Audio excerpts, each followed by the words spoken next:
नमस्कार, देवभूमि के दंगल में आप सभी का स्वागत है। मैं हूं आपके साथ गरिमा वाजपेयी। आज बात करेंगे पात्र परिवारों को लाभ, अपात्र होंगे बाहर की।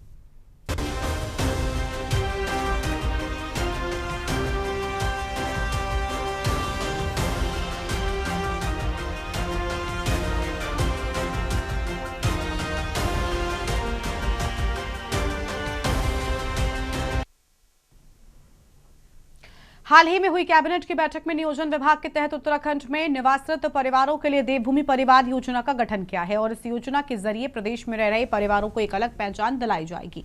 जो भी पात्र परिवार हैं उन सभी तक योजनाओं के फायदे को पारदर्शिता के साथ पहुंचाया जाएगा। साथ ही कौन सी सरकारी योजना परिवारों को प्राप्त हो रही है और कौन सी इस योजना का लाभ ले रहे हैं, उन सब का पता भी सरकार तक वेबसाइट के जरिए मौजूद रहेगा। हालांकि काफी योजनाएं तो प्रदेश सरकार के जरिए समय समय पर लाई जाती रही हैं, लेकिन देवभूमि परिवार योजना के निर्णय के बाद राजनीतिक सरगर्मियां भी तेज होती दिख रही हैं। विपक्ष लगातार सरकार पर सवाल खड़े कर रहा है कि सरकार के द्वारा योजनाओं के निर्माण के बाद तरह कोई कार्य होता नहीं दिख रहा है, योजनाओं का लाभ जनता तक नहीं पहुंच रहा है। लंबे समय से सत्ता में रहकर सरकार अभी तक अपात्र लोगों का चिन्हीकरण ही नहीं कर पाई है। वहीं जिन अपात्र लोगों ने योजनाओं का लाभ लिया है, वह अपात्र लोगों तक योजना पहुंचाने वाले अधिकारियों पर अब तक कोई कार्रवाई भी नहीं की गई। इसकी जांच पर भी जोर डाला है। चर्चा आज इसी पर होगी। खास मेहमान भी हमारे साथ में होंगे, लेकिन उससे पहले ये रिपोर्ट देखिए। प्रदेश में पहली बार देवभूमि परिवार योजना के लागू होने से पात्र परिवारों को सरकारी योजनाओं का लाभ मिलेगा। अब तक योजनाओं का लाभ लेने वाले अपात्र बाहर हो जाएंगे। परिवार पहचान पत्र बनने के बाद सरकार के पास प्रत्येक परिवार के बारे में जानकारी भी होगी कि वो किस किस सरकारी योजना का लाभ ले रहा है। इससे योजनाओं में फर्जीवाड़े की आशंका कम होगी और डुप्लीकेसी नहीं हो पाएगी। देवभूमि परिवार योजना से प्रदेश सरकार को सभी विभागों से जुड़ी वर्तमान और भावी योजनाओं के पोर्टल पर जानकारी मिलेगी। योजनाओं के तहत परिवार रजिस्टर में दर्ज सदस्यों को पहचान पत्र उपलब्ध कराया जाएगा। इस आईडी में एक विशेष पहचान संख्या होगी। खास बात यह है कि परिवार पहचान पत्र से सरकार को आसानी से ये जानकारी मिल सकेगी कि परिवार को किन किन योजनाओं का लाभ मिल रहा है, कितनी योजनाओं का लाभ परिवार ले चुका है। अगर किसी पात्र परिवार तक योजना का लाभ नहीं पहुंचा है तो उसके क्या कारण है। योजनाओं के माध्यम से एकत्रित होने वाले आंकड़ों से सरकार की अन्य योजनाएं, रोजगार, उद्यम, जनगणना, निर्वाचन और शहरी व ग्रामीण घरों के बारे में ताजा जानकारी उपलब्ध हो सकेगी। नियोजन विभाग का एक प्रस्ताव था उत्तराखंड राज्य में निवासरत परिवार पहचान पत्र बनाने हेतु देवभूमि परिवार योजना लागू किए जाने की सैद्धांतिक सहमति दिए जाने के विषय। इसमें योजना ये है कि देवभूमि परिवार योजना के अंतर्गत जो भी हमारे उत्तराखंड में निवासरत परिवार हैं उनकी एक आईडी बनाई जाएगी और उनको जो भी लाभ दिए जा रहे हैं वो सभी इस आईडी में मैप किए जाएंगे, ताकि जो डुप्लीकेसी हो रही है या कुछ लोग छूट जा रहे हैं तो उनको सबको आइडेंटिफाई किया जा सके और जो 100% एक सैचुरेशन की सरकार की एक नीति है कि 100% जो हमारी योजनाएं हैं उनसे जो भी लाभार्थी हैं उनको 100% सैचुरेट किया जाए, उसका भी अनुपालन किया जा सके। तो आज इस योजना को, जिसका नाम है देवभूमि परिवार योजना, इसको लागू करने की माननीय मंत्रिमंडल द्वारा सैद्धांतिक सहमति दी गई। देखिए, सबसे पहले तो मैं एक बात कहूंगा कि उत्तराखंड क्रांति दल तो उत्तराखंड की भलाई के लिए बना है, लेकिन जो वर्तमान राजनीतिक पार्टी है बीजेपी और जो सत्ता में ये सत्ताधारी है, इनका काम रहा है कि जो योजना का नाम बड़ा लुभाने वाला बना दो, लेकिन उस पर काम करना नहीं है। अभी देवभूमि परिवार योजना, इसके तहत उन्होंने पात्र अपात्रता की कोई वो एलिजिबिलिटी तो दी नहीं रखी है। इसमें उन्होंने कंप्लीट जो भ्रष्टाचार से ग्रसित हैं उन्हीं लोगों को वहां पर उनको जो है उन्होंने कार्य सौंपा है। तो इस प्रकार से इसका योजना का लाभ वास्तविक लोगों को मिलना तो मुझे दुर्लभ सा महसूस हो रहा है। योजना से होंगे कई फायदे। सरकार के पास ये जानकारी होगी कि राज्य में कितने लोग बेरोजगार हैं। लोगों को वेबसाइट पर ये जानकारी मिल सकेगी कि वो किन किन योजनाओं के पात्र हैं और कितना लाभ ले रहे हैं। परिवारों के उपलब्ध प्रमाणित आंकड़े जनगणना, निर्वाचन, सहकारिता, कृषि उद्योग आदि के कार्यों में उपयोगी होंगे। आंकड़े उपलब्ध होने से सर्वे कराने की जरूरत नहीं पड़ेगी। योजना की घोषणा के बाद से विपक्ष सरकार पर निशाना साधता हुआ नजर आ रहा है। विपक्ष का कहना है कि सरकार की योजनाओं में केवल नाम ही लुभाने वाला होता है, हकीकत में धरातल में कोई कार्य होता नहीं दिख रहा है। सरकार के द्वारा भ्रष्टाचार में लिप्त लोगों को ही इन योजनाओं को सुचारू व चलाने के लिए निर्देश दिए गए, जिससे ये साबित होता है कि लोगों तक इसका लाभ मिलना मुश्किल नजर आएगा। पात्र लोगों को ही इस योजनाओं का लाभ मिलना चाहिए, लेकिन प्रदेश में भ्रष्टाचार का ऊंचाइयों तक पहुंचना इन योजनाओं को पात्र लोगों तक पहुंचाने में अड़चनें उत्पन्न कर रहा है। लंबे समय से सत्ता में बैठी सरकार अभी तक पात्र व अपात्र लोगों का ही पता नहीं लगा पाई है। बड़ी संख्या में अपात्र लोग योजनाओं का फायदा उठा रहे हैं। सरकार भी कोई प्रचार प्रसार योजनाओं को पात्र लोगों तक पहुँचाने के लिए नहीं कर रही है। लंबे समय से अपात्र लोगों के द्वारा योजनाओं का लाभ उठाने पर कोई कार्रवाई नहीं की गई, उसकी जवाबदेही भी सरकार की ही बनती है। सरकार की योजनाओं में मिलीभगत देखने को मिलना सरकार की कार्यप्रणाली पर भी सवाल खड़े करता है। सरकार ने अब ये बात कह रही है कि देवभूमि परिवार योजना हम लेके आ रहे हैं, जिसमें सरकारी जो योजनाएं हैं उसका लाभ पात्र लोगों को मिलेगा और अपात्र लोग बाहर हो जाएंगे। भारतीय जनता पार्टी की सरकार राज्य में इतने लंबे समय से है, लेकिन अभी तक वो जो योजनाओं का लाभ जनता को मिलना चाहिए था वो लाभ जनता को नहीं मिल पा रहा है। अभी ये इसी असमंजस्य में है कि कौन पात्र है कौन अपात्र है, क्योंकि इससे स्पष्ट है कि किस प्रकार से मिली भगत जो सरकारी योजनाएं हैं उसके अंदर देखने को मिल रहा है। जो जरूरतमंद लोग हैं, जो योजनाएं सरकार की चलती हैं, वो योजनाएं धरातल पे देखने को नहीं मिलती। सरकार के द्वारा कोई ऐसा प्रचार प्रसार नहीं किया जाता जिससे योजनाओं का लाभ जनता को मिल सके। आज बड़ी संख्या में अपात्र लोग इसमें सम्मिलित किए गए हैं। क्या कारण है और कौन लोग इसमें संलिप्त हैं, इसकी भी जांच होनी चाहिए।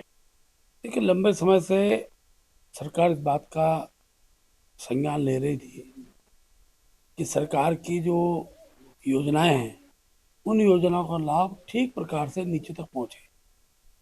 उसके लिए जो उत्तराखंड के लोग हैं, देवभूमि में निवास करते हैं, ऐसे सभी लोगों के लिए देवभूमि विकास योजना करके एक कार्ड बनेगा, वो सबको दिया जाएगा और उसमें सब प्रकार की योजनाओं का एक प्रकार से प्रारूप होगा और उसका लाभ नीचे तक पहुंचे। जिस व्यक्ति को इसकी आवश्यकता हो सुविधाएं मिले, उसकी एक प्रक्रिया हम सरकार की इस पहल का स्वागत करते हैं। सरकार की मंशा साफ है कि मुख्यमंत्री धामी ने कहा कि राज्य सरकार की प्राथमिकता है कि पात्र नागरिकों को सरकारी सुविधाएं बिना किसी देरी, बिना किसी बिचौलियों और बिना फर्जीवाड़े के पारदर्शी रूप से मिले। देवभूमि परिवार योजना से सरकार के सभी विभागों में योजनाओं के संचालन में एकरूपता आएगी और उत्तराखंड के विकास की दिशा में ये एक ऐतिहासिक कदम साबित होगा। लेकिन इस बात को लेकर सवाल उठता है कि योजनाओं का लाभ जनता तक नहीं पहुँच पा रहा है। लंबे समय से सत्ता में रहकर सरकार अभी तक अपात्र लोगों का चिन्हीकरण नहीं कर पाई है।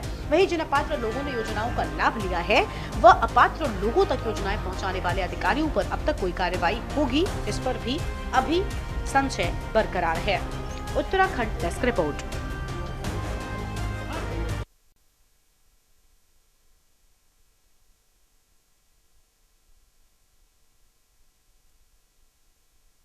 और इसी मुद्दे पर आज करेंगे विस्तार से चर्चा। खास मेहमानों का पैनल हमारे साथ में जुड़ चुका है। हमारे साथ में कुंवर जपेंद्र सिंह जी, प्रदेश प्रवक्ता भारतीय जनता पार्टी, प्रमोद कपरवान, प्रदेश प्रवक्ता कांग्रेस पार्टी, और दीपक रावत जी हमारे साथ में, केंद्रीय प्रवक्ता यूकेडी, एसएन सचान, राष्ट्रीय महासचिव समाजवादी पार्टी, और हमारे साथ में तमिल ढोभाल जी हैं, राजनीतिक विश्लेषक हैं। सभी मेहमानों का बहुत बहुत स्वागत। सबसे पहले शुरुआत जपेंद्र सिंह जी के साथ में कर लेंगे। जपेंद्र जी, एक तो अपात्र लोग अब तक पहचाने नहीं जा सके, इन अपात्र लोगों को लाभार्थी किसने बनाया, किन अधिकारियों की उसमें मिली भगत रही, ये सब पहचाने नहीं जा सके। इसी सब को लेकर सवाल है कि आखिर इन अपात्रों की पहचान और इन पर एक्शन कब होगा।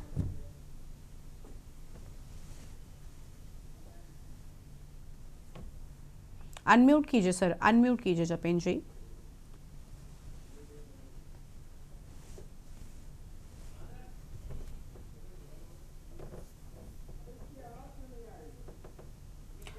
जपेंद्र जी माफी चाहेंगे, आपकी आवाज नहीं मिल पा रही है, आप प्लीज अनम्यूट करें ताकि हम आपको सुन सकें।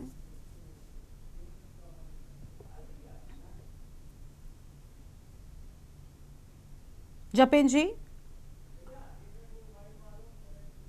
चलिए जपेंद्र जी हम आप इंतजार कीजिए, हम आपके पास लौटते हैं। बाकी और मेहमान हैं उनको भी तब तक जोड़ते चलते हैं।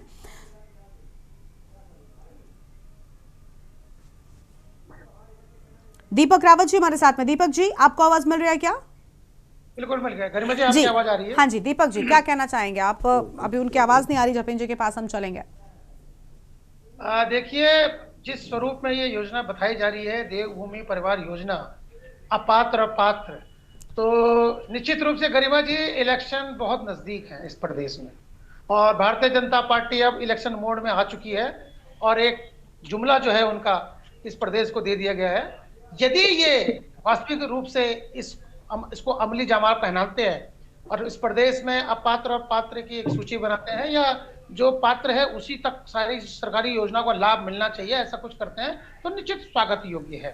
तो मैं आपसे पूछना चाहता हूं इसी माध्यम से, क्या पिछले 10 साल से भारतीय जनता पार्टी 8 साल से शासन कर रही थी, क्या अपात्र लोगों को इनके संरक्षण में बढ़ाया गया? क्योंकि सरकार में तो ये है 10 साल का 8 साल का रिकॉर्ड है, 9वां साल चल रहा है, तो ये क्या इसकी जिम्मेदारी लेंगे कि इनके 8-9 सालों के वर्षों में अपात्रों को पात्रता बनाकर उनका लाभ मिला गया? सरकार में कौन है आज? ये आंकड़े कहां से आए हैं?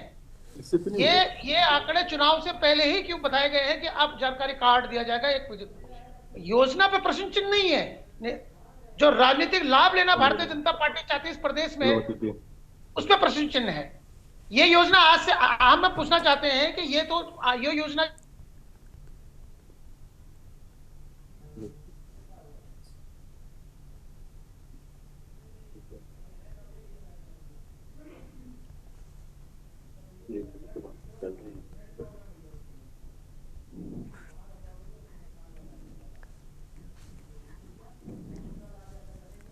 दीपक जी भी कट गए। जपेन जी आप बोलिए प्लीज, आपकी आवाज ठीक कराते हैं। जी आवाज आ रही है? हाँ जी बिल्कुल जपेन जी, अभी आपकी आवाज मिल रही है। दीपक रावत जी का मुझे लगता है कनेक्शन टूट गया। चलिए ठीक है, जपेन जी का रुख कर लेते हैं। सवाल वही है जपेन जी कि आखिर क्यों अब तक इन लोगों की पहचान नहीं हो सकी, और इन लोगों को, जो अपात्रों को जिन्होंने लाभ दिलाया, जिन अधिकारियों ने, उन पर भी कोई एक्शन अब तक क्यों नहीं हुआ?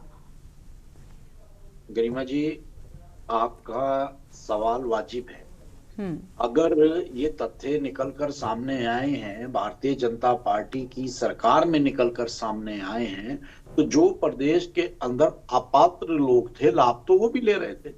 तो जब स्क्रूटनी होती है, मॉनिटरिंग होती है, और उस मॉनिटरिंग में कमियां निकलकर आती हैं, तो उसे सुधारा जाता है।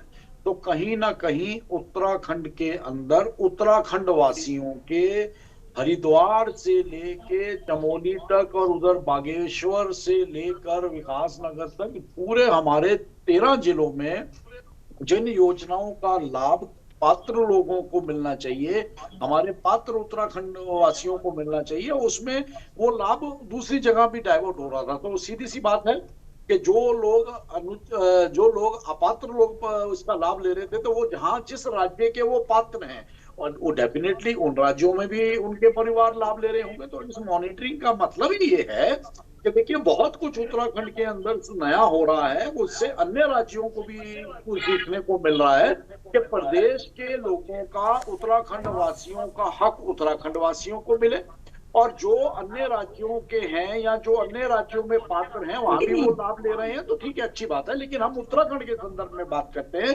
कि जो प्रदेश के निवासियों के लिए और प्रदेश के लिए जो योजनाएं हैं, उनका लाभ प्रदेश के हर परिवार और हर उत्तराखंड वासी तक पहुंचे, इसी के मद्देनजर ये योजना भी लाई है। और वो मॉनिटरिंग के तहत जो चीजें तथ्य निकलकर सामने आए हैं, वो आने वाले समय में निकल के आएंगे। और किसी भी राज्य सरकार का काम ये होता है कि अपने प्रदेश और अपने प्रदेश वासियों के हक हकूक को पूरी तरह से पूरा करे, और वो भारतीय जनता पार्टी की सरकार कर रही है। तो इसे तो प्रोत्साहित किया जाना चाहिए कि अच्छे निर्णय, प्रदेश के निर्णय, प्रदेश के वासियों के हित के निर्णय हो और उन पे काम हो, और इन चीजों का इलेक्शन पे क्या लेना देना। अगर भाई जो लोग अपात्र लोग हैं, अगर वो उसका लाभ ले रहे थे, तो वो वोटर भी होंगे यहाँ के, तो वो अगर वोटर होंगे तो डेफिनेटली तो नुकसान भारतीय जनता पार्टी का। लेकिन भारतीय जनता पार्टी चुनावी लाभ हानि से ऊपर उठकर केवल और केवल स्टेट के इंटरेस्ट में और उत्तराखंड वासियों के हित में जो काम कर रही है, तो उसे कहीं ना कहीं प्रोत्साहित भी किया जाना चाहिए। चलिए ठीक है, लौटेंगे आपके पास में। लेकिन देखिए, आपने सबसे पहले ही इस सवाल में कहा कि चलिए आपका सवाल सही है, मुझे बड़ा अच्छा लगा कि कम से कम आपने सवाल को सही समझा। लेकिन बड़ी बात यह कि देखिए, अपात्र अगर लाभार्थी रहेंगे तो जो पात्र हैं उनके साथ ही धोखा है, और XYZ किसी भी कारण से या किसी भी कारण को देकर उनके साथ धोखा नहीं होना चाहिए। कम से कम जो पात्र हैं उन तक सबसे पहले जो भी लाभ है वो पहुंचना चाहिए। लौटेंगे आपके पास में। दीपक जी की बात अधूरी रह गई थी, अगर आप जल्दी से कुछ कंप्लीट करना चाहें दीपक जी, फिर और मेहमानों को हम जोड़ते चलेंगे। सर आपकी आवाज नहीं आ रही, आप अनम्यूट करें पहले।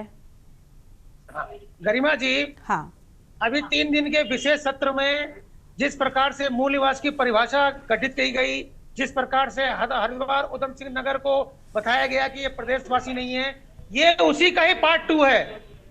आप देख लीजिए, अब वही भारतीय जनता पार्टी कह रही है परिवार रजिस्टर अपनाए जाएंगे, परिवार रजिस्टर चेक करे जाएंगे, पात्र अपात्र कहे जाएंगे। और इन्हीं के मंत्री हैं जो ये कहते रहे हैं कि हम पानी रोक देंगे। वो किसी यूकेडी के मंत्री ने नहीं बोला, भारतीय जनता पार्टी के मंत्री ने बोला। आएंगे जपेन जी, तो आप देखिए, ये उसी का दूसरा पार्ट है।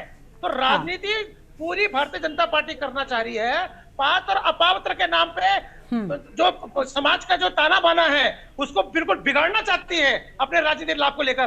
क्या ये मुकर जाएंगे? किसने मैदानी और पहाड़ी बात करा?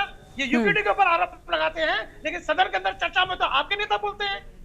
तो ये उसका पार्ट 2 है। अब उनको डराया धमकाया जा रहा है कि एक प्रकार से फिर से दोबारा से एक बार फिर से उनकी जांच कराई जाएगी।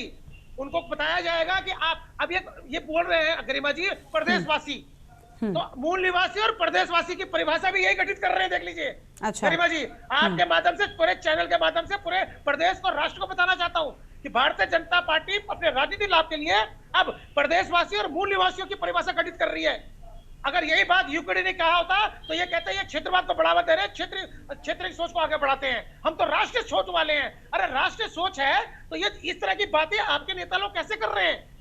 तो कहीं ना कहीं पर राजनीतिक लाभ लेने के लिए यदि सही मंशा के साथ इसमें कार्य किया गया तो निश्चित रूप से ये बहुत अच्छी योजना है। लेकिन पिछले 8 साल से सोए हुए थे क्या? उससे पहले के 5 साल भी अगर मैं जोड़ दूं आपके राज्य के, तो क्या वो भी उसको काउंट करने पड़ेंगे नहीं का? तो मैं पूछना चाहता हूं गरिमा जी, अब जब राजनीतिक लाभ लेना है तो आप ध्रुवीकरण करना चाहते हैं समाज के अंदर, प्रदेशवासी मूल निवासियों के अंदर आप डिवीजन क्रिएट करना चाहते हैं अपने राजनीतिक लाभ के लिए। और निश्चित रूप से यदि इसका, मैं अभी भी कह रहा हूं, योजना अगर सही आएंगे जपेन जी, आते हैं आपके पास, ठीक है, तो फायदा है। लेकिन जो नियत है उस पर प्रश्न चिन्ह है भारतीय जनता पार्टी की। चलिए ठीक है जपेन जी, बहुत कम शब्दों में अगर कोई सफाई दे, क्योंकि बाकी मेहमान काफी देरी से जुड़े हुए हैं, उनको भी हमें जोड़ना है, क्योंकि आप काफी देर से हमारे ऊपर तो इन्होंने आरोप लगा दिया। ये तो क्षेत्रवाद की राजनीति करते रहे हैं, क्षेत्रवाद की बात करते रहे हैं, तो आज तक जनता ने इन्हें कबूल कर लिया। दीपक जी प्लीज आपस में कोई बहस नहीं करिए आप लोग। क्यों पसंद नहीं कर रहा है उत्तराखंड का जन्म? चलिए ठीक है, ये इस हमले के जपेन जी इसके लिए वक्त दिया था आपको, मुझे लगा आपको जरूर। चलिए ठीक है जपेन जी, मैं आऊंगी और मेहमानों को सुन लीजिए, आपको फिर और बोलना पड़ेगा और एक साथ आप सबको लेकर काउंटर कर दीजिएगा। प्रमोद कपरवान जी कांग्रेस पार्टी से हमारे साथ में जुड़ चुके, बहुत स्वागत सर आपका। प्रमोद जी क्या कहना चाहेंगे, आप पात्रों को लाभ मिलता रहा, इसका जिम्मेदार कौन है? देखिए गरिमा, मैं आपको बहुत विनम्रता के साथ में मैं आपसे ये कहना चाहता हूँ कि जो अगर सरकार की मंशा इस राज्य के लोगों के अधिकारों को दिलाने की है, इस राज्य के लोगों के हक हकूकों को दिलाने की है, तो बहुत अच्छी मंशा है। और मैं आपसे ये कहूंगा कि देर आए दुरुस्त आए तो सही, लेकिन सवाल ये उठता है कि आप ये बताएं कि जो है 8 वर्षों से भारतीय जनता पार्टी लगातार जो है सरकार में है। अच्छा, और ये जो प्रश्न है, ये प्रश्न आज का प्रश्न नहीं है, ये इससे पहले भी मैं कहीं इसको मैंने पढ़ा था कि सरकार चाहती है कि जो यहाँ के जो लोग हैं वो जो है, जो बाहरी जिन लोगों ने 2-2 जगह जो लाभ ले रहे हैं उसको हम ठीक करेंगे, उसको मतलब उसको हटाने का काम करेंगे। ये भी सच है कि भाई आप जो है उत्तराखंड में भी लाभ लेंगे और दूसरी जिन प्रदेशों से आप आए हैं उन प्रदेशों में भी लाभ लेंगे। तो ये सीधे सीधे उत्तराखंड के हकूकों पर डाका डालने वाला काम तो यह है, इसमें कोई दो राय नहीं है। लेकिन फिर भी जो है भारतीय जनता पार्टी की मंशा यदि इसमें सुधारीकरण की है तो देर आए दुरुस्त आए तो सही, लेकिन अगर आप इसको इसलिए करना चाहते हैं सस्ती लोकप्रियता के लिए, तो कांग्रेस आपसे ये सवाल जरूर पूछेगी कि आखिर जो है, जब आपको पता है, जब आप जानते हैं, एक तो देखिए, एक तो ये है कि हमें पता नहीं है और हमारे अनजाने में कोई काम हो गया, लेकिन अगर आपको 8-9 वर्षों से पता है कि डबल लोग लाभ उठा रहे हैं और इसमें कुछ लोग फर्जी जुड़े हुए हैं और वो हर योजनाओं का लाभ उठा रहे हैं, चाहे वो हमारे राशन कार्ड की हो, चाहे वो हमारे मूल निवास की हो, चाहे वो हमारे जो है जितनी भी हमारे उत्तराखंड के हक हकूक है उन पे वो डाका डालने का काम कर रहे हैं, तो आप आखिर जो है खाली बयानबाजी ही कर रहे हैं। आज तो इस बात पे डिबेट होनी चाहिए थी कि सरकार कहती कि हमने इतने हजार लोगों को, इतने लाख लोगों को जो है इस जो है ये जो अधिकार उत्तराखंड के लोगों का है उस पर डाका डाल लेते, हमने उनका हटाने का काम किया। लेकिन यदि आप अभी भी जब आप 8 साल से जानते हैं कि भाई जो है ये डबल हमारी राशन ले रहे हैं, डबल हमारे यहाँ जो है सुविधाओं का लाभ उठा रहे हैं, तो आपको उन पे एक्शन करना चाहिए था। कांग्रेस सिर्फ ये आपसे प्रश्न करती है कि अगर आप जानते हैं, और बाकी ये है कि जो आप अगर आपकी, हमने तो आपको कहा है कि अगर आज अभी आपको आज ही पता लगा तो आपकी अगर सोच इसको हटा कर ठीक करने की तो अच्छा है, स्वागत किया जाना चाहिए सरकार के। मुझे लगता है कि सरकार के अच्छे कामों का विरोध करना भी जो है उत्तराखंड के विरोध के बराबर है। लेकिन सवाल यहाँ पर भारतीय जनता पार्टी का सिर्फ यही है कि आप 8 वर्षों से खाली बयानबाजी कर रहे हैं। आखिर जिन अधिकारियों ने डबल लाभ दिलाने का काम किया, क्या आप उनको दंडित करेंगे? जिन नेताओं ने जो है अवैध रूप में लोगों को बसाने का काम किया, क्या आप उनको दंडित करेंगे? और आपके नाक के नीचे हो, सरकार सब जानती है, प्रदेश के मुख्यमंत्री जानते हैं कि कौन लोग हैं जो अवैध बस्तियों को बसा रहे हैं, कौन लोग हैं जो उत्तराखंड के हितों पर डाका डालने का काम कर रहे हैं। सब जानते हुए यदि कोई अगर उसको खाली बयानबाजी के लिए ले रहा है तो उसका विरोध है, हम उसका विरोध करते हैं। और अगर आप इसका सुधारीकरण के लिए अगर इसको कर रहे हैं, अगर आप कल से इस पे काम करना शुरू करेंगे तो हम आपकी जो योजना है उसका दिल खोल करके हम स्वागत करते हैं। चलिए ठीक है जपन जी, प्लीज अब देखिए अभी सभी लोग अपनी बात रख रहे हैं, सब सारे मेहमानों को हमने बुलाया, प्लीज आप सारी चीजें एक साथ बोल लीजिएगा, मैं ज्यादा वक्त आपको दे दूंगी, इतना जरूर कर सकती हूँ। एसएन सचान जी हमारे साथ में है, राष्ट्रीय महासचिव समाजवादी पार्टी की ओर से, बहुत स्वागत सर आपका भी। सचान साहब क्या कहना चाहेंगे? एक्शन को लेकर ही बात हो रही है कि आखिर एक सवाल मेरा ये भी है कि इसमें सीधे तौर पर सरकार कैसे जिम्मेदार हो सकती है, क्योंकि एक योजना आई, कोई भी XYZ राशन कार्ड की ही ले लें, राशन की ले लें, कोई भी चीज़ है, सरकार की ओर से योजना का ऐलान किया जाता है, उसके बाद जिम्मेदार विभाग होते हैं, अधिकारी होते हैं और उनका काम होता है पात्र और अपात्र के बीच पहचान करना और लाभार्थी कौन बनेगा इसकी पहचान करना। इसके लिए सीधे तौर पर सरकार को घेरना क्या ठीक होगा? ये जरूर कह सकते हैं कि सरकार ने उन विभागों पर, उन अधिकारियों पर एक्शन क्यों नहीं लिया? गरिमा जी, हाँ, आज की इस बहस से एक चीज क्लियर हो गई। अभी हमारे कुंवर जपेंद्र जी बीजेपी के प्रवक्ता और कांग्रेस के प्रवक्ता, इनकी भी बातें सुनी। ये पुनः मूल निवास और जो मूल निवास है वो पात्र है और जो बाहर का है वो पात्र नहीं है। देखिए, जो भी यहाँ रह रहा है उसके पास स्वाभाविक है कि मकान होगा, उसका अगर राशन कार्ड होगा, सब चीजें होंगी। और आपका कहना है कि दूसरे प्रांतों में लाभ ले रहा है, जो भी यहाँ रहता है वो कहीं किसी दूसरे प्रांत का लाभ नहीं ले रहा है। और जपेंद्र सिंह जी और ये जो अभी बीजेपी ने अभी पारित किया है परिवार रजिस्टर बनाने का, बेसिकली ये चुनाव आना है, अभी SIR होगा, SIR में ऐसे मुद्दे हैं कि ये भी आएंगे। और ये जो है सीधा सीधा जपेंद्र जी ने तो स्पष्ट कर दिया कि जो यहाँ का रहने वाला है, जो यहाँ का मूल निवासी है, उसी को ना लाभ मिलेगा। मूल निवासी शब्द उन्होंने प्रयोग भी किया है। और जबकि मैं जपेंद्र जी को बताना चाहता हूँ कि संविधान में मूल निवास की कोई परिभाषा नहीं है, कोई उसमें प्राविधान नहीं है।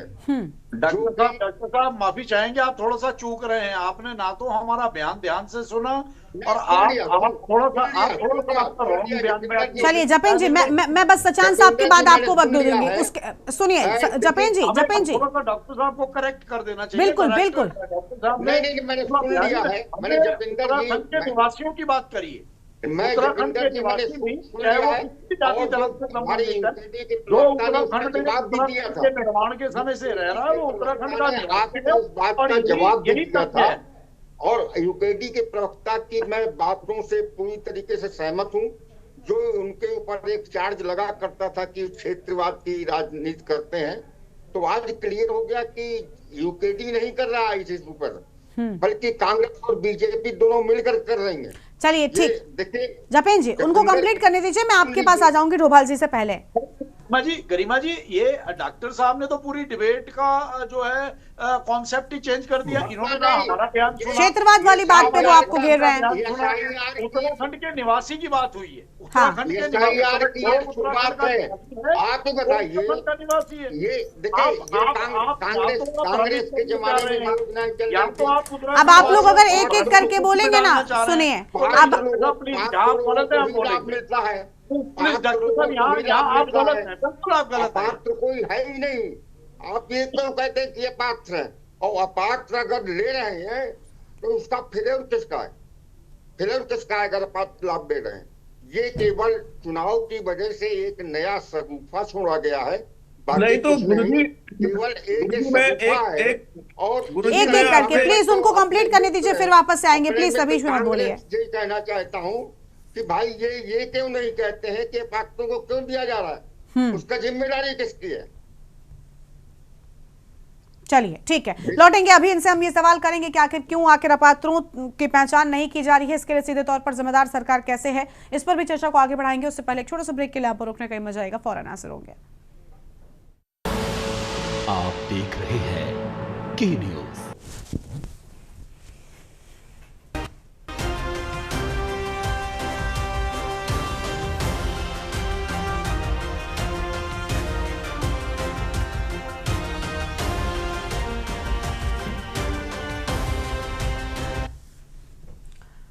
ब्रेक के बाद देवभूमि के दंगल में आप सभी का स्वागत है। खास मेहमान हमारे साथ में लगातार बने हुए हैं, डोभाल जी का रुख करेंगे, राजनीतिक विश्लेषक है। बहुत स्वागत सर आपका। हर कोई सरकार से सवाल कर रहा है कि अपात्रों की पहचान क्यों नहीं की गई। मेरा भी सवाल सचान साहब से यही था, पहले मैंने उनसे भी पूछा, उन्होंने उस पर कुछ नहीं बोला, लेकिन मैं चाहती हूँ कि आप बताएं कि विभागों की बात कोई क्यों नहीं करता। आवाज डबल आ रही है। हाँ जी, प्लीज उसको ठीक करा रहे हैं। आपकी सिग्नल आएगी, आप बोलो तो सही। सब लोग बैठे हैं। मैं तो एक तो ये जानना चाह रहा हूँ कि ये जो देवभूमि परिवार योजना है, तो हम तो देवभूमि, हम उत्तराखंड राज्य भी हो सकता था वो, तो ये जो नामों का उसका जो चयन है, ये इससे चीजें डाउटफुल हो जाती हैं। परिवार तो हम उत्तराखंड के हैं, कोई देवभूमि कोई अलग तो बनना नहीं है, इसी उत्तराखंड में रहना है। और एक दूसरी बात ये है कि वो ये कौन सा आधार वर्ष आप चुनेंगे उसके लिए, परिवार देवभूमि परिवार बनाने के लिए 9 नवंबर 2000 होगा, जिस दिन राज्य का गठन हुआ, कि जिस दिन उस दिन तक जो लोग उत्तराखंड में हैं वो उत्तरा देवभूमि परिवार है। और ये कैसे तय करेंगे? ये कुछ चीजें तो आनी चाहिए ना, क्यों ये जरूरत पड़ी कि कितनी गड़बड़ी आपने की है, तो घोटाला है फिर कि आपको पता ही नहीं, आपकी योजनाएं कोई उड़ा के ले जा रहा है। और ये सही है, ये माहिर है इस मामले में, भारतीय जनता पार्टी को बहुत अनुभव है इनको। ये तो ले जा रहे हैं ना, फ्लोटिंग पॉपुलेशन इधर से उधर कर ही रहे हैं वोटों में, हमारे यहाँ इससे ले गए हैं। वो उसका यहाँ भी आधार कार्ड है, मैं तो हरिद्वार का जिक्र कर रहा हूँ लोकल का, जिसको मैं व्यक्तिगत रूप से जानता हूँ उस बंदे को, उसका यहाँ भी राशन कार्ड भी है, उसका आधार कार्ड भी यहाँ पर है, वोटर आईडी भी यहाँ पर है, यहाँ 2-2 वार्डों में वोट देता है, उसने विधानसभा में देता है, लोकसभा में देता है, और वो 1100 किलोमीटर नवादा में वोट डालने के लिए गया, वहां भी इलेक्शन कमीशन के साइड पे उसका वो आधार कार्ड बिहार में भी है, वोटर आईडी बिहार में भी है। तो ये चीजें कैसे होंगी? ये तो आप ही चला रहे थे, आपके राज में ही चल रहा था। ये जो गड़बड़ियां, निश्चित रूप से गड़बड़ियां हो रही हैं, हम बहुत पहले से ये बात कर रहे हैं। आज तो इतनी दलाली हो गई है इस स्टेट में कि बिना दलालों का कोई काम ही नहीं हो रहा है। हर काम के लिए आपको दलाल एक ढूंढना पड़ता है कि किसकी चल रही है, और उसको 400 रुपए दो, आप यहाँ जाति प्रमाण पत्र बना लो, आय प्रमाण पत्र बना लो, किसी बस्ते पे चले जाओ, मुझसे 400 रुपए फीस है, बना लो। ये चल रहा है ना, इसी शासन में चल रहा है। अब उसको आप नहीं देख पा रहे हैं क्योंकि उसमें खाक कमा रहे हैं, आपके से संबंधित लोग हैं, वो उन्हीं की चलेगी, कोई दूसरा थोड़ी वो करेगा। जिसका शासन में जिसकी होगी, बहुत सारी बीमारियां हैं, अगर कोई बीमारी उसको ठीक करे, लेकिन उसकी नीति और नियत साफ होनी चाहिए। अगर ये इसलिए ये नामों पे भी ये भी उसी से कंसर्न करते हैं कि भाई आप उत्तराखंड का परिवार बनाओ ना, आप देवभूमि का परिवार बनाओ। तो इस देवभूमि में जो उससे सहमत नहीं है उसको क्या परिवार से आप बाहर करेंगे? ठीक है, मैं तो सहमत नहीं हूँ कि मुझे देवभूमि परिवार आपका, मैं तो उत्तराखंड का परिवार रहना चाहता हूँ। तो आप मेरे उसमें मैं तो नहीं चाहता नहीं लिखा जाए। ये कुछ चीजें ये आई हैं, निश्चित रूप से अब तक आपको करना दे, लेकिन एक डाटा लेके आना चाहिए था आपको कि ये जो उत्तराखंड के लोगों के लिए लाभकारी योजनाएं हमने शुरू की थी, चाहे छात्रवृत्ति की है, चाहे पेंशन की है या विधवा पेंशन की है, इनका दुरुपयोग किया गया है और कुछ गलत लोगों को चली गई है। और ये इतने मामले हमारे सामने आए तो कुछ पता चल जाता कि भाई इसमें सुधार आप करें। आप हवा में तीर चला रहे हैं क्योंकि आपको नया कुछ करना है। अब आप तो विधानसभा सत्र आपने बुलाया कि 2025 का रोड मैप, 25 साल का आगे का रोड मैप बनाएंगे, तो क्या ये रोड मैप का हिस्सा है? जपेन जी बस आते हैं, ये बता दो हमको, हमें कोई दिक्कत नहीं है उसमें। ठीक है, चलिए आप जपेन जी से हम जवाब ले लेते हैं। क्लियर होना चाहिए कुछ चीजों को। जपेंद्र जी तो बहुत चीजें जानते हैं उसको, उनको बताना चाहिए कि यहाँ क्या है। चलिए जपेन जी का ही रुख कर लेते हैं। जपेन जी, सिंपल सी बात है, पारदर्शिता चाहता है विपक्ष, क्यों आखिर दिक्कतें हो रही हैं? निश्चित तौर पर। और डोभाल जी, देवभूमि उत्तराखंड परिवार योजना ये ठीक रहेगा? हाँ बिल्कुल रहेगा। आप करो, उत्तराखंड तो रहा है ना कहीं, पता चला आपने वो गायब कर दिया।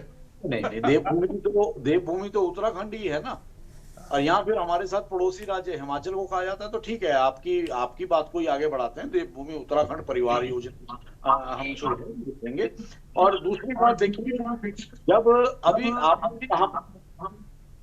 तो निश्चित तौर पर जब प्रारंभिक में कोई चीज निकल कर आती है के आधार पर को लेके बैठे क्या पता है कि यहाँ ये त्रुटि थी, ये त्रुटि देर से ही सही सामने आई और उससे लग रहा था कि परिवारों का नुकसान हो रहा है, आम का नुकसान हो रहा है। ये उत्तराखंड निर्माण से पहले जो भी लोग उत्तराखंड में रह रहे थे, वो चाहे किसी भी जाति मजहब का हो, डॉक्टर साहब ने विशेष रूप से आपकी ध्यान दीजिए, शायद आप इस पॉइंट कोई भेदभाव क्षेत्र एक राज्य जो उत्तराखंड निर्माण से जितनी भी जातियां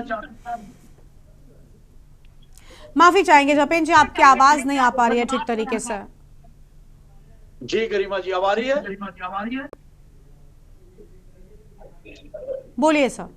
तो निश्चित तौर पर से पूर्व उत्तराखंड का निवासी था, वो उत्तराखंड का निवासी, जिसका जन्म उत्तराखंड में हुआ वो उत्तराखंड का निवासी है। तो उस उत्तराखंड निवासी को दूर परवर्ती जिलों में कर रहा हो, चाहे हरिद्वार निवास कर रहा हो, अगर उसके हक पर कोई ऐसा कुछ रहा है तो उसको रोकने का प्रयास करना, उसके लिए कानून बनाना, उसके लिए योजना को एक प्रारूप देना, राज्य सरकार का काम है। राज्य सरकार आप लाभ राज्य में ले, आप उत्तराखंड का लाभ लेना चाहते हो तो दूसरे राज्यों का लाभ छोड़ना पड़ेगा जहाँ वहां दे रहे हैं। तो सी बात है कि ये अनुसरण उत्तराखंड की इस योजना का अनुसरण अन्य राज्य भी करेंगे तो कहीं में भी किसी भी तरह की त्रुटि और डबल लाभ से इस देश और राज्य को बचाना, ये इस योजना का अंग है। और इन्वेस्टिगेशन के साथ सारी चीजें आगे बढ़ रही है और विस्तृत रूप से जानकारी के साथ हम लोग फिर आपके सामने बैठेंगे। आप निश्चित तौर पर जैसे हमारे प्रवक्ता ने अप्रिशिएट किया तो उसके लिए कपरवान जी का धन्यवाद। और यही देखिए कपरवान जी, ये योजना उत्तराखंड के हित में है और पूरी निष्ठा के साथ उत्तराखंड के निवासियों के हक की योजनाओं को लागू कराना और बेहतर योजना पहुंचे, इस दिशा में राज्य की भारतीय जनता है और दूर कर रही दिशा में किया जा रहा है, जिसकी वजह से कहीं ना कहीं आप कहीं ना कहीं उसमें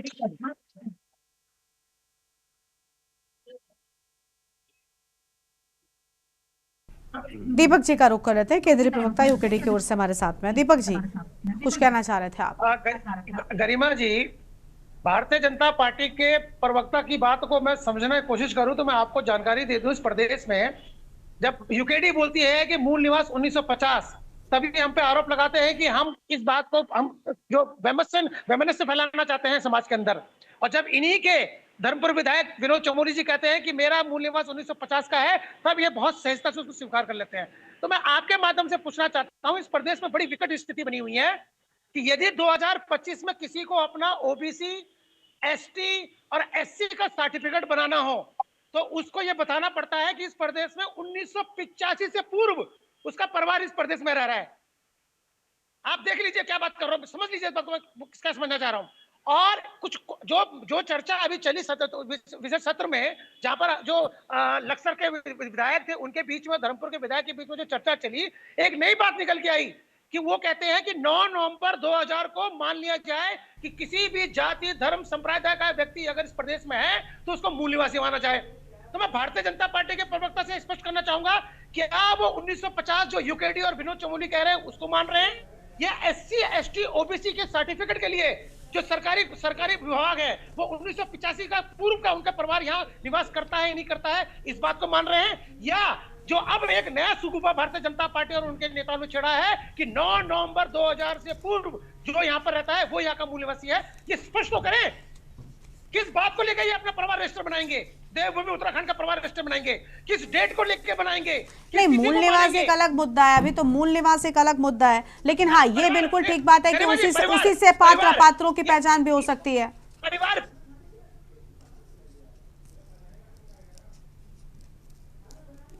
1985 से पूर्व का है, मैं परिवार की बात कर रहा हूं, तो ये किस स्थिति को मानेंगे? इस बात को स्पष्ट तो करें। ये सिर्फ ढिंडोरा पीटेंगे, सूखों पे छेड़ेंगे, या सिर्फ भारतीय जनता पार्टी जुमला पार्टी जो बनी हुई है सिर्फ जुमला छोड़ देंगे ताकि जनता जो है भ्रमित रहे और 2027 के इलेक्शन में ये अपनी नैया बड़ी आसानी से पार कर दें? इसी में तो प्रश्न चिन्ह है। बताएं तो सही कि देवभूमि उत्तराखंड देवभूमि का जो परिवार रजिस्टर है उसकी तिथि क्या होगी, यही तो विपक्ष जानना चाहता है कि क्या मान के चल रहे हैं। ठीक है, चलिए जपेन जी कुछ कह रहे हैं, उनको सुनते हैं, उसके बाद फिर प्रमोद जी के पास जाएंगे। दीपक जी हमारे फिर भ्रमित हो रहे हैं और भ्रमित करने का काम कर रहे हैं। नहीं तो आप स्पष्ट कर दीजिए। जब एक गाइडलाइन पूछ रहा हूँ, ठीक दीपक जी रुकिए। उत्तराखंड निर्माण से 15 वर्ष पूर्व 1985 की एक गाइडलाइन एक बनी हुई है सभी के लिए, तो निश्चित तौर पर उस गाइडलाइन को अभी तो सदन में बदला नहीं गया, कल भविष्य में आने वाली सरकार क्या करती है क्या नहीं करती है, लेकिन भारतीय जनता पार्टी तो अभी उसी गाइडलाइन के ऊपर काम कर रही है। और हमारा जो मकसद है कि उत्तराखंड वासी अब तो हम मानते हैं कि भी 1985 की जो गाइडलाइन है ठीक है, और निश्चित तौर पर उत्तराखंड के निवासियों के हक हुकूक पर बाहर से आके जो डबल राज्यों में लाभ ले रहे हैं ऐसा नहीं चलेगा, इसके ऊपर काम हो रहा है। तो आप सब लोगों को इस योजना को प्रोत्साहित भी करना चाहिए और सरकार के अच्छे कार्यों को कम से कम प्रशंसा थोड़ी तो कर ही देनी चाहिए, ज्यादा नहीं। मैंने विरोध नहीं करा है गोविंद्र जी, मैं सिर्फ आपकी मंशा पे प्रशिक्षण कर रहा हूँ। बाकी तो योजना अगर सही ढंग से आपने धरातल पे उतारी तो निश्चित रूप से यहाँ के लोगों का फायदा होगा। प्रदेश हित में ये ठीक है, चलिए सचान साहब को सुन लेते हैं। आप जपेन जी सचान साहब को सुन लीजिए। ठीक है जपिंदर जी, एक क्लेरिफिकेशन देना चाहता हूँ केवल जी। 13 अप्रैल 1913 जी जब कांग्रेस सरकार थी कपड़वाल जी की, एक राजाज्ञा निकली थी 2013 नहीं हाँ 2013 आई एम सॉरी 2013 को एक राजाज्ञा निकली थी, उसमें 1985 का कोई भी जिक्र नहीं है। 1985 का जिक्र तो एक लाया गया बेकार की वजह से, और आज की तारीख में भी जो संविधान में प्राविधान है इस राज्य में जिसको भी 15 वर्ष रहते हुए हो जाएंगे वो इस राज्य का निवासी है, तो ये कंफ्यूजन नहीं होना चाहिए। मैं गर्मा जी केवल जो आज के मुद्दा है उस पर आना चाहता हूँ। आज का मुद्दा ये सरकार को जरूरत क्यों पड़ी, सरकार ने ये क्लियरिफाई नहीं किया है कि पात्र और अपात्र की परिभाषा उनके मानक क्या होंगे। जब ये नहीं किया है तो बेसिकली मैं बताना चाहता हूँ कि एसआईआर का ये एक्सपेरिमेंट है जो एक रजिस्टर बना, अगर सरकार बहुत ही, क्योंकि वेलफेयर स्टेट होता है, गवर्नमेंट किसी ने हमारी जनता के द्वारा चुनी हुई सरकार है और वेलफेयर स्टेट है, अगर कोई परिवार रजिस्टर बना तो एक बेरोजगार रजिस्टर बना लेते।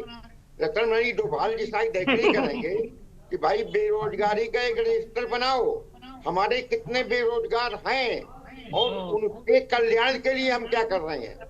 हमारे उन अस्पतालों को चिन्हित करो कि जहां पर डॉक्टर नहीं है, उन डॉक्टरों को कब आप नियुक्ति करोगे। उन कॉलेजेस को चिन्हित करो, स्कूलों को चिन्हित करो जहां पर शिक्षक नहीं है, लेबोरेटरी नहीं है। सरकार केवल वाहवाही लूटने के लिए कोई बहुत बड़ा काम कर दिया। किसी शब्द के आगे देवभूमि लगा करके वो समझते हैं कि हमारी इतनी हो गई, वाहवाही हो गई। अरे भाई, इससे कुछ नहीं होना। लोगों को रोजगार दो, लोगों को अच्छी स्वास्थ्य शिक्षा दो, तो तब तक कुछ नहीं होगा जब तक आप ये नहीं करोगे। परिवार रजिस्टर आप बना रहे हो, उसमें ये भी तो बताओ मानक क्या होंगे। अभी मैं केवल इतना जानना चाहता हूँ कि मानक कोई निर्धारित किए हैं क्या सरकार ने, और मानक अगर निर्धारित होंगे तो वास्तव में अपात्र भी कौन कौन है ये भी डिफाइन किया जाएगा।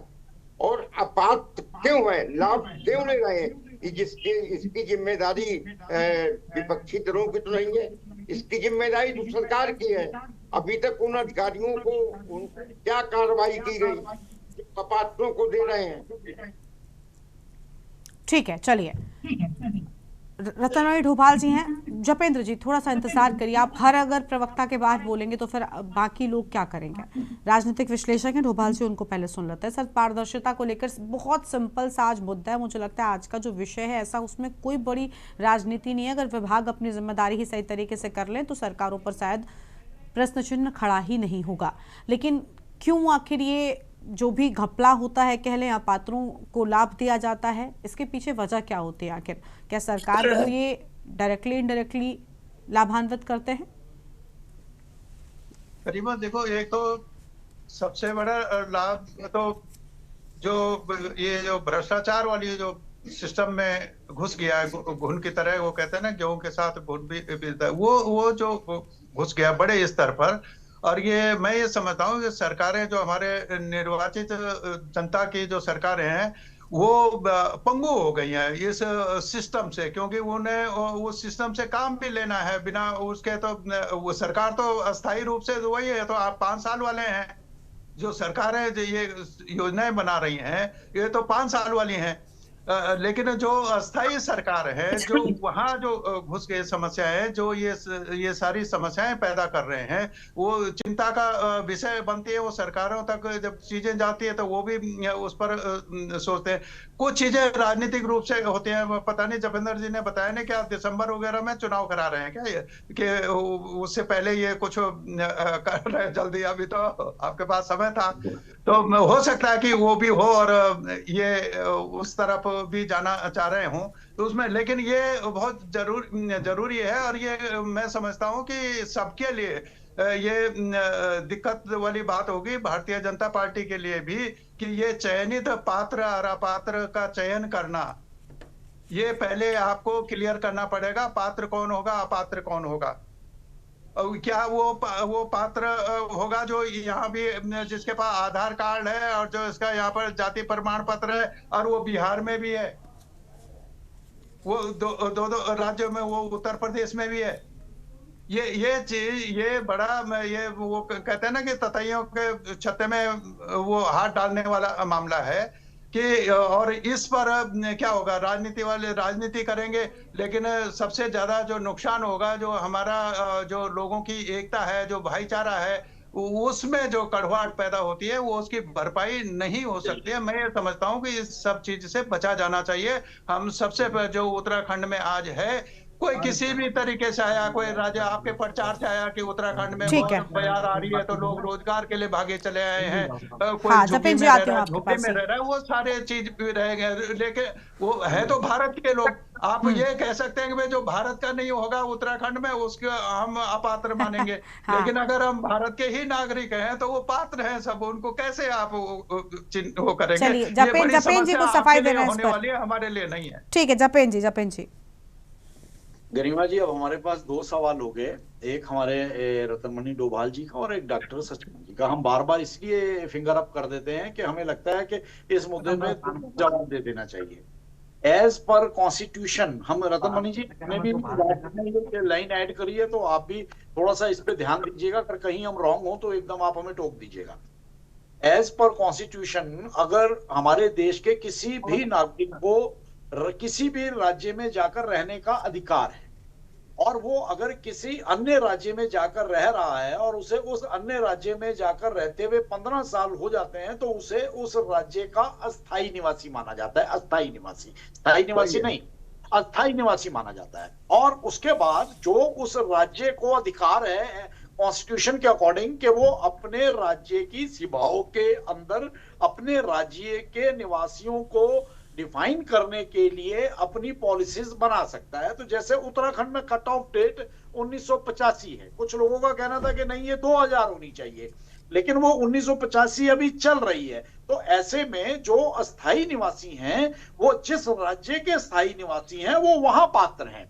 और अनफॉर्चुनेटली हुआ क्या है कि यहाँ जो इस राज्य के अस्थायी निवासी हैं, बहुत से लोग, हमारा उत्तराखंड इतनी तरक्की करे, इतना नाम कमाए कि पूरे देश दुनिया से लोग उत्तराखंड के लिए में रोजगार के लिए आए, ये तो हम दुआ करते हैं। और ऐसे में अगर जो अपने राज्यों के स्थायी निवासी हैं, यहाँ स्थायी निवासी हैं, रह रहे हैं 10, 15, 20 साल से, लेकिन अस्थायी निवासी हैं, तो वो यहाँ के पात्र नहीं है। अब सरकार का ध्यान उस ओर चला गया, तो सरकार का ध्यान जब उस ओर चला गया तो सरकार ने उस पे नियम बना दिया, उस पे एक योजना ले आए। आपने कहा कि ये देवभूमि परिवार योजना की जगह, मैं तो उत्तराखंडी हूं, तो हमने कह दिया आपको कि देवभूमि उत्तराखंड परिवार योजना। आपने कहा ठीक है, तो ठीक है, वो देवभूमि उत्तराखंड परिवार योजना के तौर पर ही हम आगे चल रहे हैं। और अब आपका दूसरा सवाल, दूसरे सवाल में जो आपने बाकी चीजों की ओर इंगित करा है, तो ये सब चीजें, ये सब कहने की होती हैं, चुनावों से और बाकी चीजों से इन सब चीजों का लेना देना नहीं होता। आपने कहा कि ये उसका ततैये का छत्ता है, इसमें हाथ कौन डालेगा। हम सबको पता है शहद मधुमक्खियों के छत्ते से ही निकलता है, और मधुमक्खियों के काटने से जान भी जा सकती है, लेकिन अगर हमें मिठास चाहिए, शहद चाहिए, देवभूमि को एक अच्छा वातावरण बनाना है, उत्तराखंड वासियों के हक हकूक की रक्षा करनी है, तो ये कड़वा घूंट तो हमें पीना पड़ेगा। और हम उस कड़वा घूंट को, भारतीय जनता पार्टी उस कड़वे घूंट को पीने के लिए तैयार है। राष्ट्रीय हित में, प्रदेश हित में निश्चित तौर पर ये योजनाएं आगे बहुत अच्छा इनका असर होगा, और प्रत्येक उत्तराखंड वासी को उसका हक हकूक देने में हम सफल होंगे। इसी आशा के साथ हम इस काम को आगे बढ़ा रहे हैं। चलिए, बहुत अच्छी बात है प्रमोद जी, लेकिन जो मंशा अभी जपेंद्र जी ने बहुत अच्छी, मुझे लगता है अगर ऐसा सच होता या हो जाए तो कितना अच्छा है, लेकिन ऐसी बातें सिर्फ क्यों निकल कर आती हैं? वो जपेंद्र जी की गलती नहीं है। हर गरिमा जी, हम टोक रहे हैं आपको, आप सरकार के हर अच्छे निर्णय पे हम इतने उसे अच्छे शब्दों में आपके सामने रोकते हैं, और आप क्या देती हैं बड़े आराम से, काश ऐसा होता। तो नहीं, तो ऐसा नहीं, हम ये चर्चा लेकर जपेंद्र जी सुनिए मेरी बात सुनिए, जपेंद्र जी, जपेंद्र जी सुनिए, एक एक करके बोलिए प्लीज। देखिए जपेंद्र जी, अगर ऐसा सब कुछ ठीक होता तो हम ये चर्चा लेकर ही नहीं बैठते। हम आपसे सवाल थोड़ी पूछ रहे होते कि भाई अपात्रों को लाभ क्यों दे रहे हैं आप। अगर वाकई अपात्र और पात्र के बीच का जो डिफरेंशिएशन है वो बहुत बेहतर तरीके से किया जा रहा होता, चर्चा तो इसी पर है ना। और हम भी तो चाहते हैं कि आप लाभ दीजिए, ज्यादा से ज्यादा दीजिए, लेकिन कम से कम पात्र तो हो उनको दीजिए, क्योंकि अपात्रों को लाभ दिया जा रहा है तो उसे लाभ नहीं बल्कि घपला घोटाला कह देंगे, बस यही चाहते हैं हम। और जो आपने कहा यही हो जाए, सिर्फ बहुत अच्छी बात आपने कही, बस ये हो जाए पूरी तरीके से धरातल पर, तब सबसे अच्छा होगा। चलिए, कांग्रेस के प्रवक्ता प्रमोद जी कुछ कह रहे थे। देखिए, मैं आपसे ये कहना चाहता हूं कि आप ये बताएं कि इसमें जो घपला घोटाला जो हुआ, जपेंद्र भाई अपने आप ही कह रहे हैं, तो आप कंफर्म कर रहे हैं घपला घोटाला हुआ। जब ये देखिए, जब इसका आपकी बड़ी कमजोरी है कि आप बीच में पूरी बात को करने नहीं देते, आप बीच में ही बोलना शुरू कर देते हैं। तो आप ये बताएं कि जो उसका घपला घोटाला हुआ होगा, उसको आखिर उत्तराखंड की जनता की कमाई का भरपाई कौन सरकार करेगी, या जिन अधिकारियों ने उनको लाभ दिलाने का काम किया उनसे करवाए भरपाई की जाएगी? जब यदि अच्छा, सचान साहब बोल रहे थे, गुरुजी कह रहे थे कि क्या कहते हैं, इसका जो है मापदंड क्या होगा, तो इस तरह के जो ये मुद्दे जिनको 8 सालों से सरकार जानती है और 2000 जब 25 खत्म होने वाला है, 26 में अगर उसको उठा रहे हैं तो इसका सीधे सीधे इसका मापदंड 2027 होगा।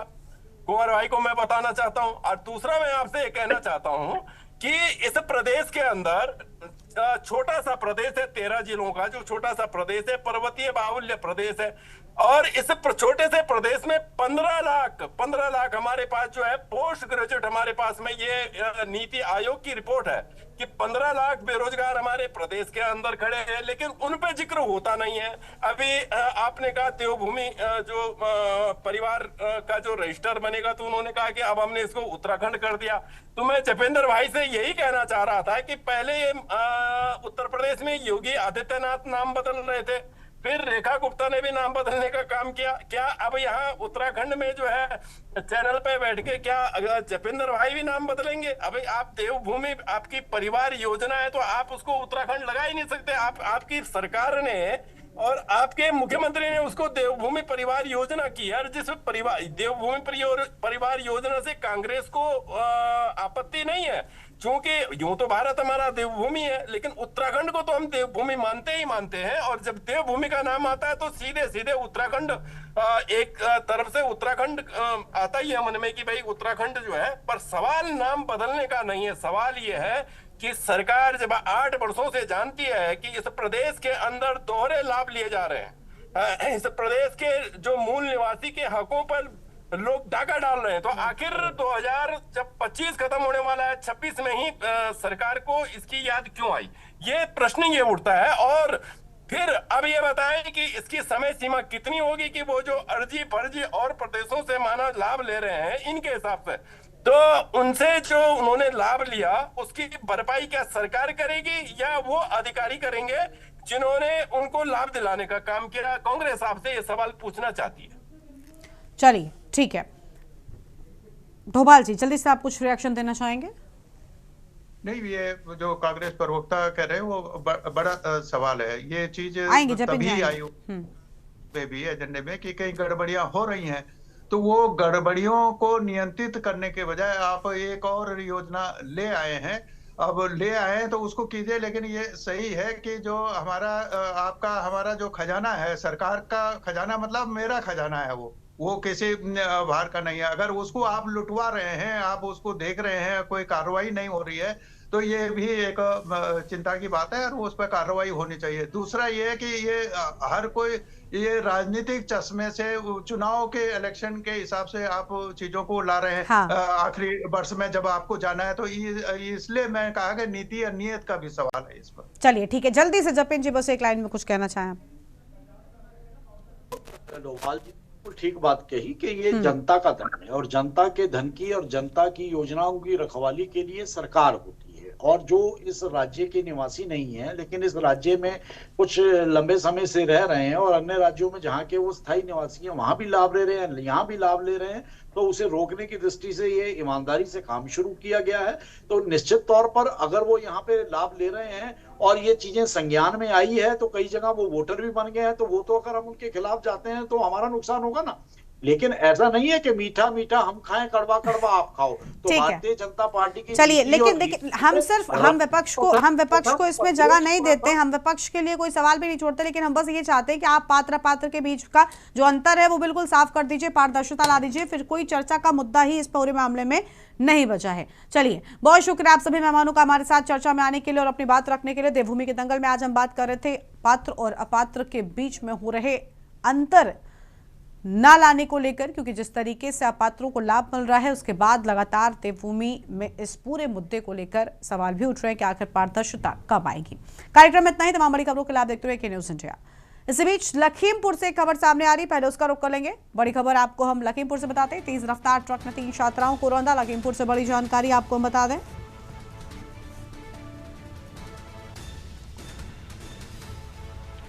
बड़ी जानकारी आपको हम बता रहे हैं, 3 छात्राओं की मौत की बात सामने आई है।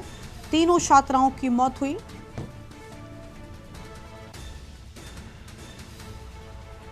कॉलेज से घर लौटते समय हुआ हादसा। अहमदनगर राष्ट्रीय राजमार्ग 730 की पूरी घटना सामने आई है।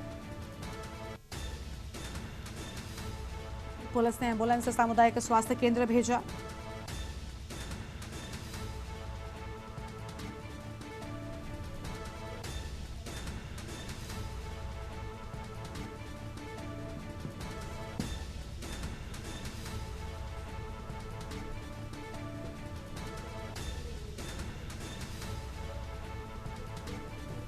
पुलिस ने एम्बुलेंस सामुदायिक स्वास्थ्य केंद्र भेजा। अहम जानकारी आपको हम बता रहे हैं।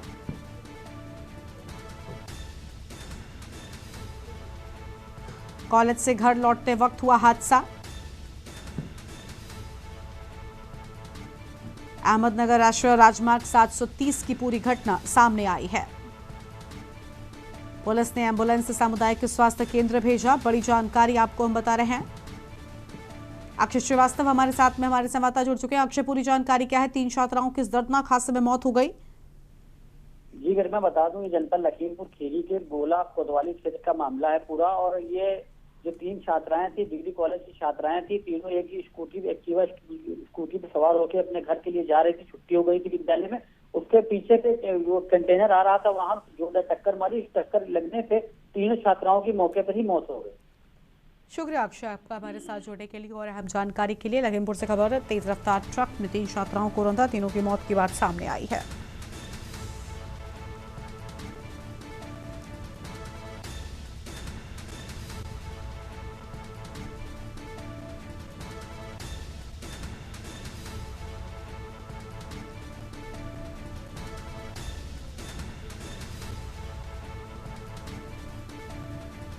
कॉलेज से घर लौटते वक्त हुआ हादसा। लखीमपुर से अहम खबर।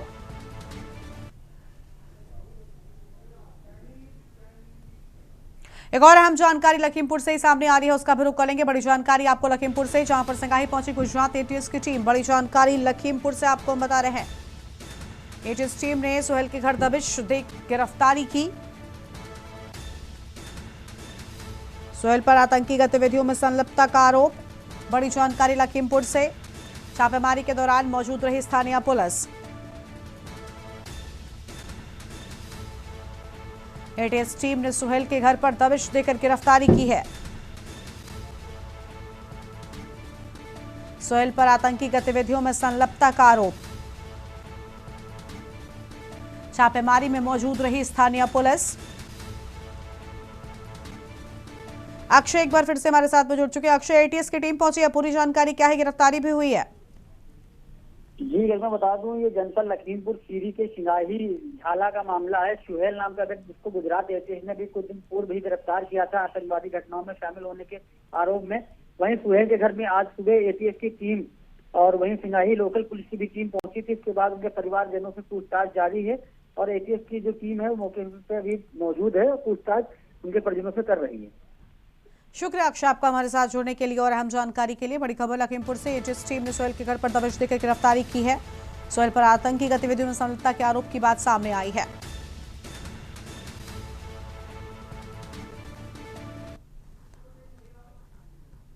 इस बुलेटिन में इतना ही। तमाम बड़ी खबरों के लिए देखते रहिए के न्यूज़ इंडिया। नमस्कार। गोल्डी मसाले लाए हैं फ्रेश लॉक टेक्नोलॉजी, जो रखे मसालों को हर समय फ्रेश। गोल्डी मसाले।